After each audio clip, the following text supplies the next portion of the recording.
창세기 14장 17절부터 24절까지 보겠습니다. 창세기 14장 17절부터 24절입니다. 제가 읽겠습니다. 아브람이 그돌라오멜과 그와 동맹을 맺은 왕들을 쳐부수고 돌아온 뒤에 소돔왕이 아브람을 맞아서 사회의 벌판 곧 왕의 벌판으로 나왔다. 그때에 살렘왕 멜기세덱은 빵과 포도주를 가지고 나왔다. 그는 가장 높으신 하나님의 제사장이다. 그는 아브람에게 복을 빌어 주었다. 천주의 주제 가장 높으신 하나님 아브람에게 복을 내려 주십시오. 아브람은 들으시오. 그대는 원수들을 그대의 손에 넘겨주신 가장 높으신 하나님을 찬양하시오.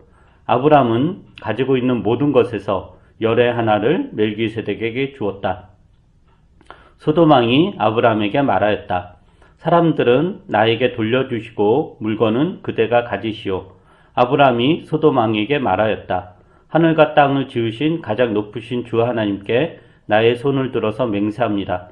그대의 것은 실 오라기 하나나 신발끈 하나라도 가지지 않겠습니다. 그러므로 그대는 그대 덕분에 아브람이 부자가 되었다고는 절대로 말할 수 없을 것입니다. 나는 아무것도 가지지 않겠습니다. 다만 젊은이들이 먹은 것과 나와 함께 싸우러 나간 사람들 곧 아넬과 에스골과 마므레에게로 돌아갈 목만은 따로 내놓아서 그들이 저마다 제 몫을 가질 수 있게 하시기 바랍니다. 이제 아브람이 조카 롯과 그의 재산을 강탈한 그돌라오멜과 여러 이제 동맹군과의 전쟁에서 이제 승리하고 돌아옵니다. 조카 롯과 같이 포로로 끌려갔던 사람들을 구출하고 빼앗겼던 재산도 이렇게 되찾아서 이제 돌아옵니다. 그렇게 이제 돌아오는 와중에 두 명의 왕을 만나죠. 소돔왕 베라와 살렘왕 멜기세덱을 만납니다. 18절부터 20절은 살렘왕 멜기세덱과의 만남에 관한 이야기고, 그 다음에 21절부터 24절은 소돔왕 이제 베라와의 만남에 관한 이야기입니다. 그런데 이제 이 두 만남의 분위기가 매우 다릅니다. 우선은 멜기세덱과의 만남은 굉장히 우호적이죠. 이 멜기세덱은 아브람과 그 일행을 위해서 잔치를 베푼다. 빵과 포도를 준비했다라는 것은 이제 연회를 베풀었다라는 뜻인데, 연회를 베풀고 아브람은 이제 축복을 하죠. 그리고 아브람은 멜기세덱의 이 호의를 받아들이고 아브람이 자기가 가진 것 중에 10분의 1, 즉 11조를 멜기세덱에게 줍니다. 근데 이제 반면에 21절부터 나오는 소돔왕과의 만남은 굉장히 차갑습니다. 이 소돔왕은 아브람과 그 일행의 승리에 대해서 별로 말이 없고 단지 어떤 이야기만 하냐면은 네가 되찾은 재물은 네가 다 가져가고 대신 이제 사람만 돌려달라라고 합니다. 근데 이제 아브라함이 또 어떻게 응답하냐면은 물건을 다 가지라는 이 소돔왕의 제안을 거절하고 나는 너로 인해서 내가 부자가 되었다는 이야기 듣기 싫다. 그러니까 네 거는 네가 다 가져가라라고 합니다. 자신과 같이 이제 싸움에 나섰던 사람들에게 돌아갈 그 목만 내놓으라고 합니다. 그러니까 분위기가 상당히 냉랭하죠. 오늘은 우선은 이 멜기세덱, 살렘왕 이제 멜기세덱과의 만남이 어떤 의미가 있는가 이것을 좀 살펴보려고 합니다. 그러면서 이게 우리의 신앙에 어떤 의미가 있는가 좀 보고자 합니다. 멜기세덱은 어디의 왕이냐면은 살렘왕이에요. 그죠? 살렘왕. 이 살렘이 어디인지 분명하진 않지만 대부분의 성경학자들은 이 살렘을 예루살렘이라고 추측합니다. 이 예루살렘은 요즘 우리가 열왕기상 읽고 있잖아요. 읽고 있어 알듯이 예루살렘은 이스라엘 통일 왕국의 수도이고 또 솔로몬이 지은 성전이 있는 도시입니다. 즉 하나님이 거하시는 그런 도시다라고 할 수 있죠. 이 살렘의 뜻은 뭐냐면은 평화라는 뜻입니다. 여러분이 샬롬 이런 말 들어봤죠? 샬롬. 이것과 이제 관련된 단어인데 살렘은 이제 평화라는 뜻이에요. 그럼 예루살렘은 어떤 뜻이냐면 예루가 토대, 기초 이런 뜻이어서 좀 의역을 하면 도시라는 뜻이기도 합니다. 그래서 예루살렘은 이제 평화의 도시라는 뜻이죠. 그래서 멜기세덱이 왕으로 다스리고 있던 이 살렘이 이스라엘의 수도인 예루살렘과 이제 같은 지역이라고 볼 수 있습니다. 그러니까 살렘이 평화고 예루살렘은 이제 평화의 도시니까 이제 같은 도시다라고 할 수 있죠. 그 다음 이제 멜기세덱의 뜻은 어떤 거냐면은 멜기가 왕이란 뜻입니다. 왕. 그리고 세덱, 체덱이라고 하기도 하고 세덱이라고 하기도 하는데 이게 정의라는 뜻입니다. 그러니까 멜기세덱은 그 사람의 이름이 아니라 정의의 왕이라는 뜻입니다. 정의의 왕. 그러니까 지금 살렘왕 멜기세덱이잖아요. 살렘왕 멜기세덱. 이게 주는 의미가 뭐냐면은 평화의 왕, 정의의 왕. 즉 멜기세덱은 평화의 왕, 정의의 왕이라는 겁니다. 이런 증거가 히브리서 기자가 이렇게 이야기하죠. 한번 히브리서 7장 2절을 찾아서 띄워주실 수 있나요? 히브리서 7장 2절.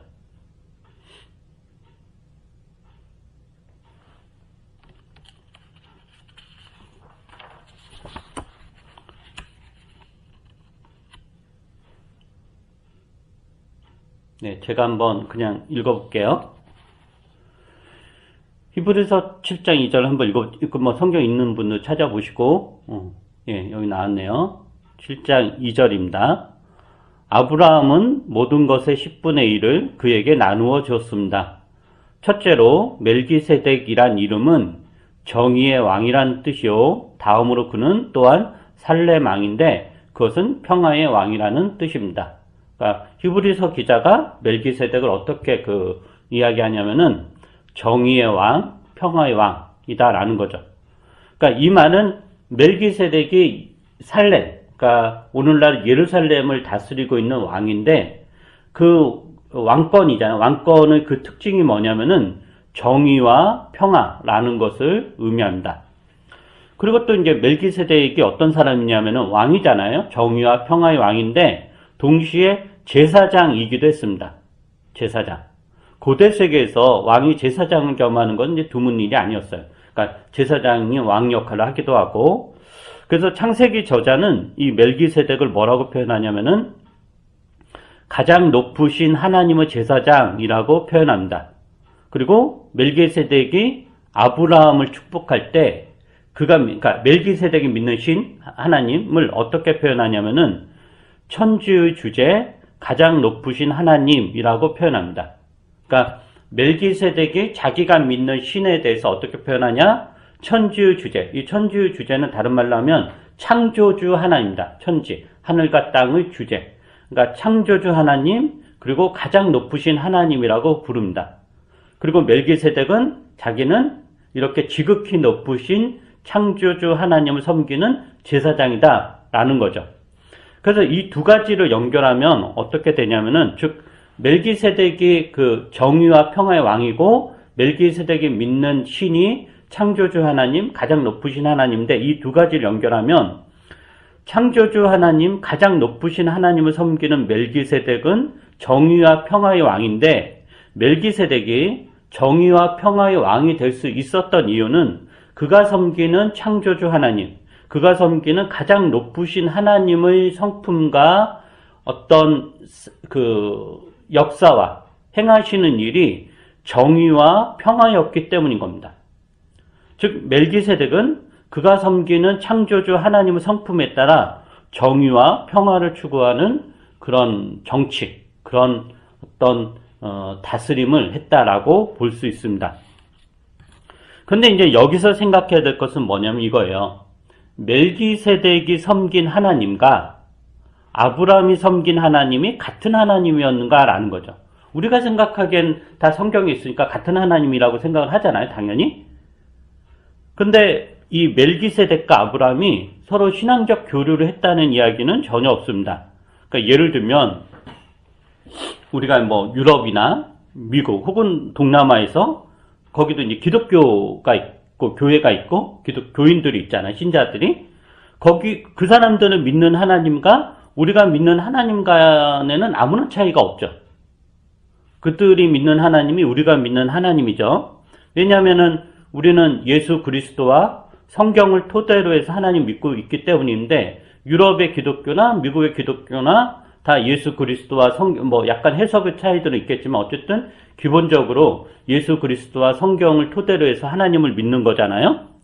근데 아브라함 시대에 멜기세덱과 아브라함이 서로 어떤 공통의 어떤 토대를 가지고 신앙적 교류를 했던 것 같지는 않습니다.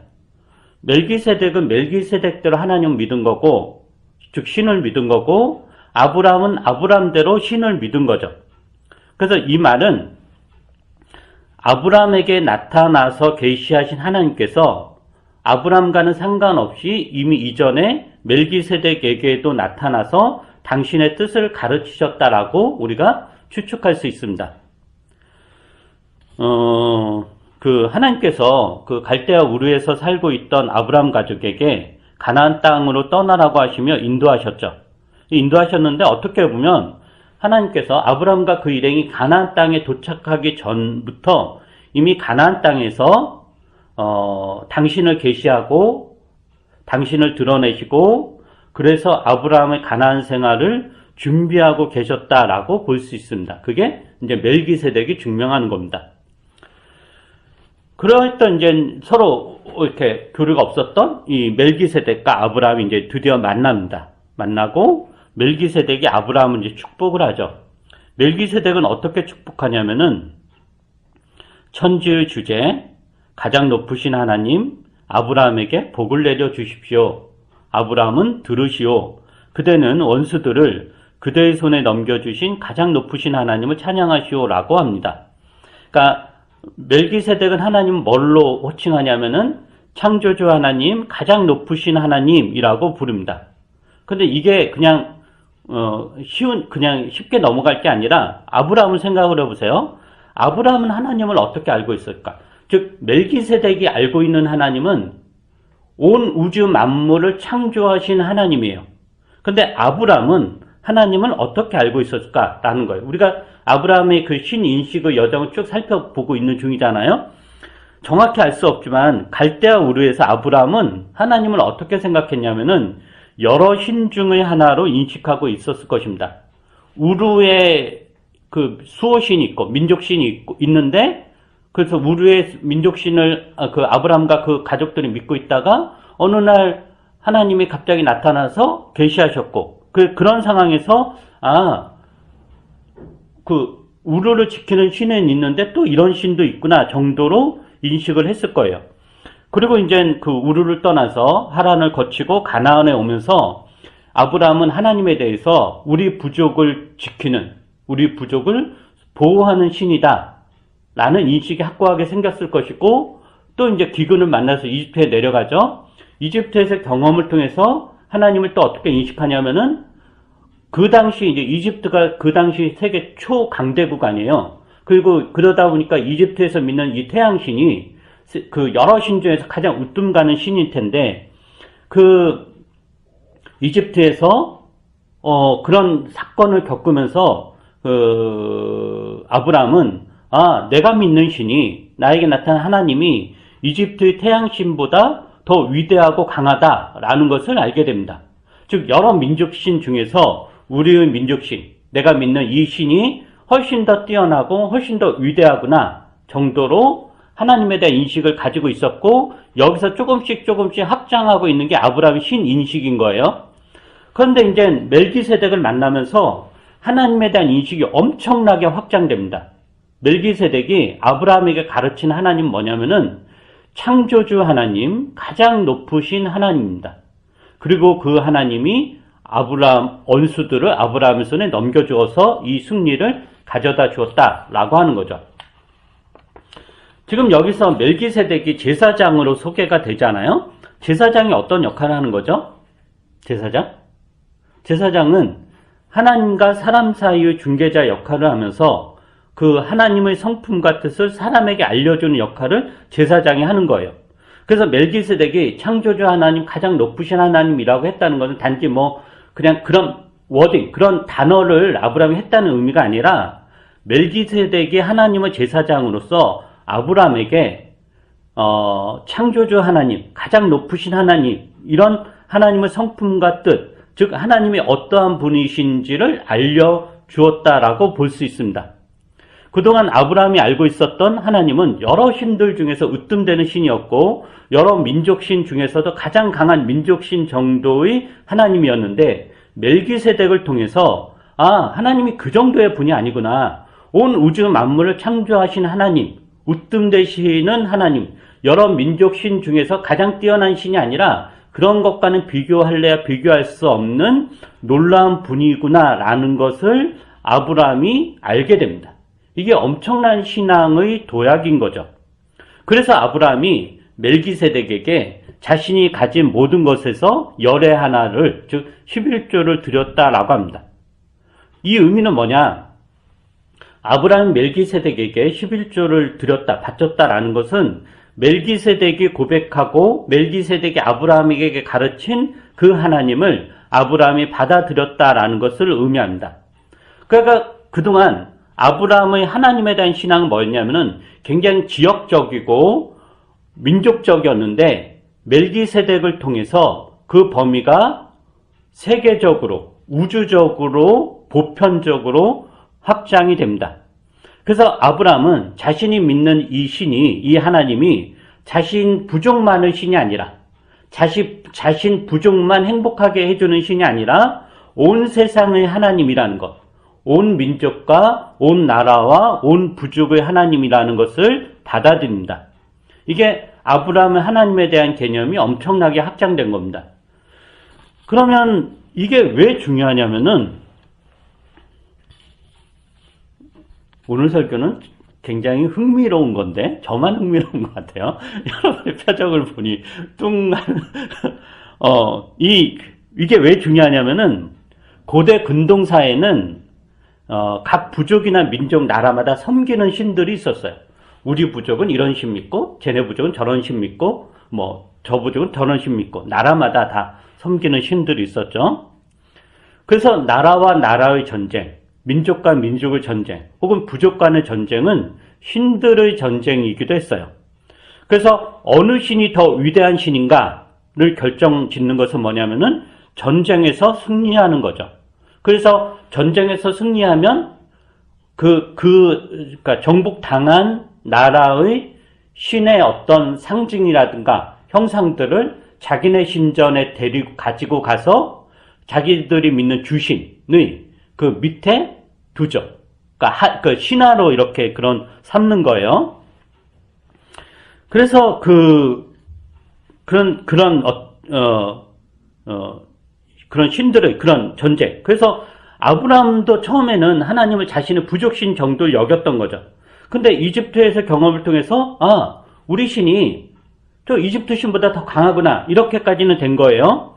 그런데 멜기세덱과의 만남을 통해서 아브라함은 하나님이 창조주 하나님, 가장 높으신 하나님이다 라는 것을 알게 되는데, 이게 왜 중요한가 하면은 하나님은 더 이상 신들과의 전쟁을 통해서 당신의 위대함을 드러낼 이유가 없다라는 것을 알게 됩니다. 왜냐하면 하나님은 모든 민족들의 신이고, 모든 부족들의 신이고, 모든 나라들의 신이며, 모든 인류의 신이기 때문입니다. 즉 바빌론 신과의 싸움에서 하나님이 이겨서 바빌론의 신이 되는 것이 아니라, 애당초 하나님은 바빌론의 하나님이고, 가나안의 하나님이고, 이집트의 하나님입니다. 하나님은 믿든지 않든지 간에 상관없이 하나님은 온 나라와 온 민족과 온 인류의 하나님이십니다. 즉 창조주 하나님이신 거죠. 그러기에 하나님의 이름을 가지고 더 이상 민족들이 싸워야 될 이유가 없는 것입니다. 왜냐하면 하나님은 온 인류의 하나님이시기 때문입니다. 이러한 하나님에 대한 인식의 발전을 통해서 아브라함은 하나님이 자신에게 처음 나타나서 했던 약속 있잖아요. 그 약속이 무슨 의미인가를 좀 더 분명하게 알았을 것입니다. 한번 창세기 12장 한번 띄워줘 보실래요? 창세기 12장 1절에서 3절을 한번 보시기 바랍니다. 우리가 다 아는 유명한 구절이에요. 하나님께서 아브라함에게 처음 나타나셨던 그 약속이죠. 여러분 보시고 제가 읽어볼게요.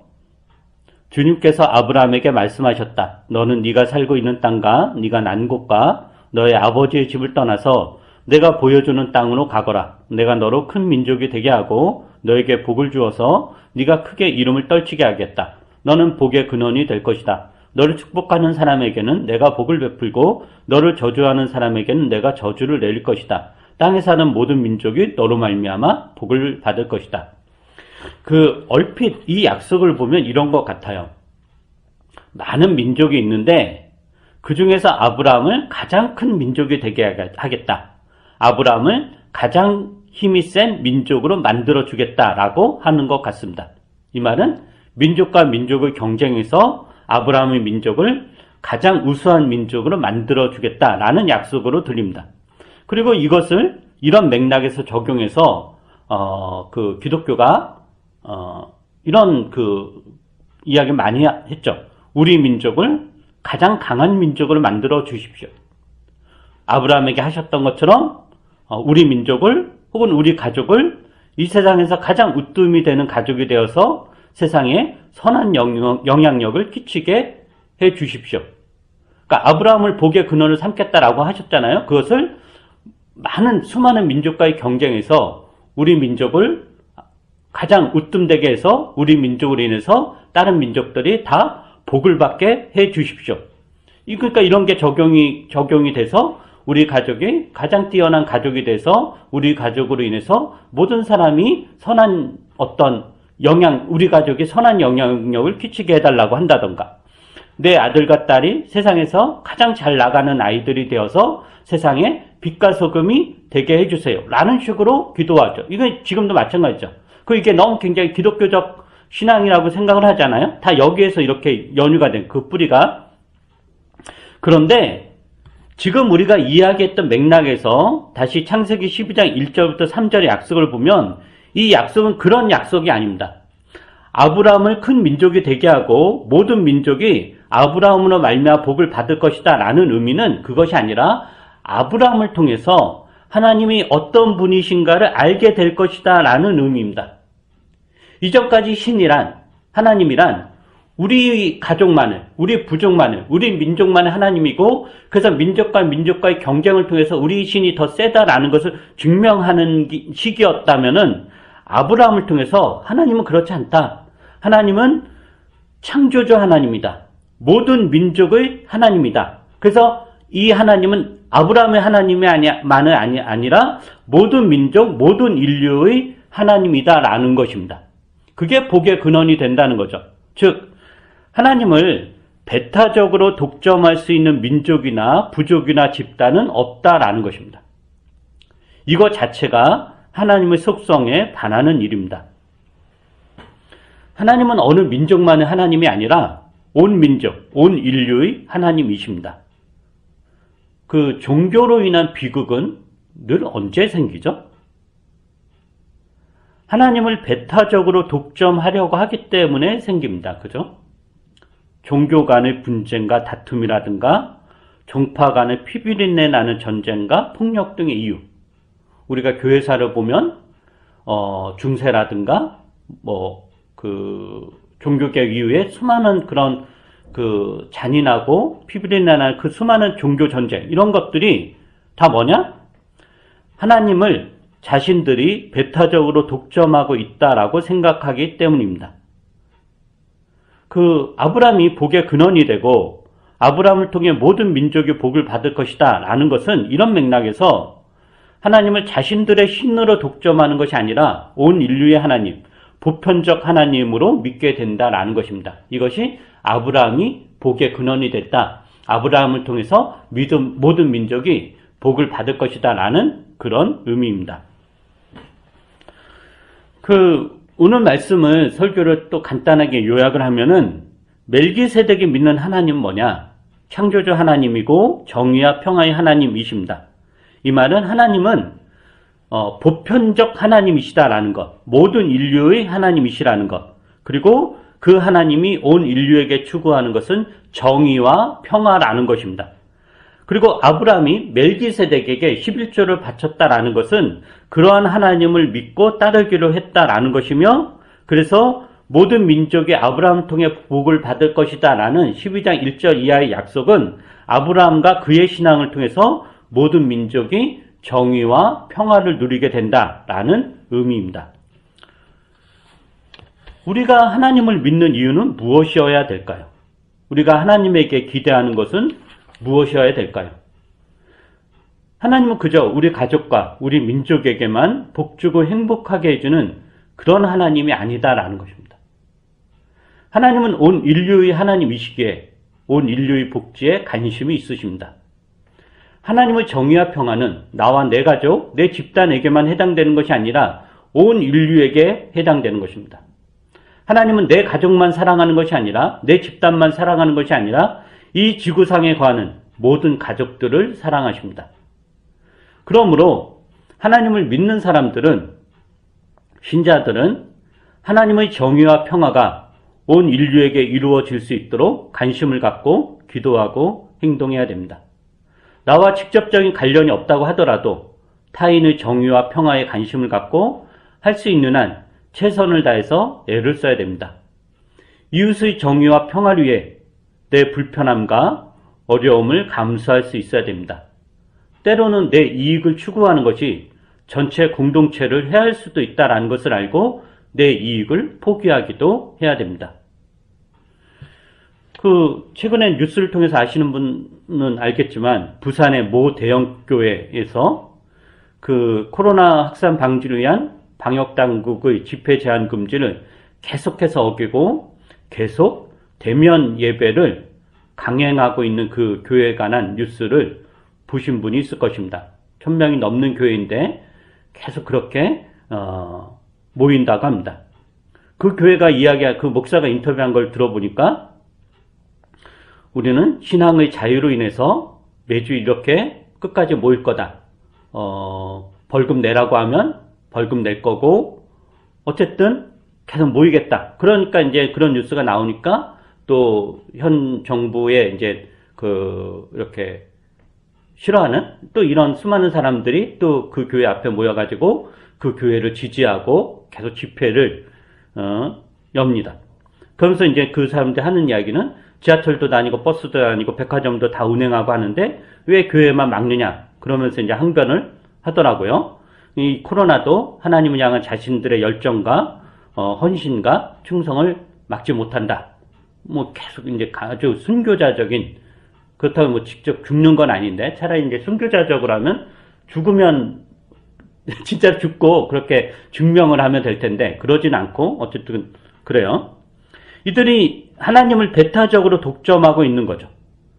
근데 하나님은 그러한 분이 아니다라는 거예요. 모이지 않아도 하나님에 대한 예배와 사랑과 충성과 헌신은 가능합니다. 그런데 코로나로 인해서 얼마나 많은 자영업자들이 타격을 받고 있습니까? 일부 교회이긴 하지만 교회 모임을 통해서 계속 코로나가 확산되고 있고 점점 늘어나고 있고, 그래서 그로 인한 피해는 수많은 자영업자들과 또 많은 사람들의 피해를 입고 고통은 늘어나죠.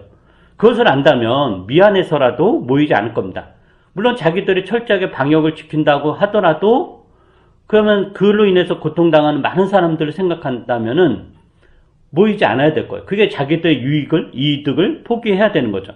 그런데도 계속 모이면서 하나님에 대한 충성과 사랑을 의논하고 있는 것은 하나님을 배타적으로 자신들이 독점하고 있는 거고, 하나님은 그러한 분이 아니다라는 것입니다. 우리는 어떤가요? 우리는 하나님을 온 인류의 하나님으로 여기고 있습니까? 그렇다면 나의 행복과 평안만이 아니라 온 인류의 행복과 평안을 위해서도 관심을 가져야 됩니다. 그것이 곧 이웃사랑입니다. 내 삶에서 이러한 이웃사랑이 어떻게 실천되고 있는지 곰곰이 생각해 보기를 바라고, 이에 따른 그 말씀에 따른 어떤 실천들이 여러분 각자에게 있기를 부탁드립니다. 기도하겠습니다.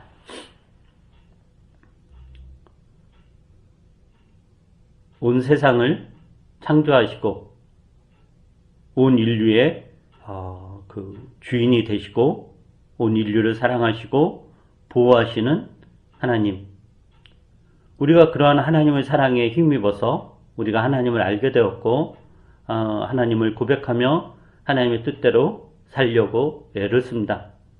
그러나 하나님의 뜻대로 산다는 것이 자칫 우리를 더 편협하게 만들고 우리를 어떤 울타리에 더 가두어 만들고 우리의 신앙의 모습이 오히려 이웃을 해치는 식으로 가진 않는가라는 것을 우리가 보게 됩니다. 우리가 그러한 잘못을 범하지 않도록 도와주시고 오늘 말씀을 통해서 하나님 어떤 분이신지 더 잘 알 수 있게 해주시옵소서. 아브라함에게 나타나서 당신에 대한 인식을 점점 확장시켜 주었듯이 우리에게도 그렇게 해주셔서 우리의 신앙이 더욱더 깊고 더욱더 넓고 더욱더 풍성해질 수 있도록 더 든든해질 수 있도록 은혜를 베풀어 주시옵소서. 감사드리며 예수님 이름으로 기도합니다. 아멘.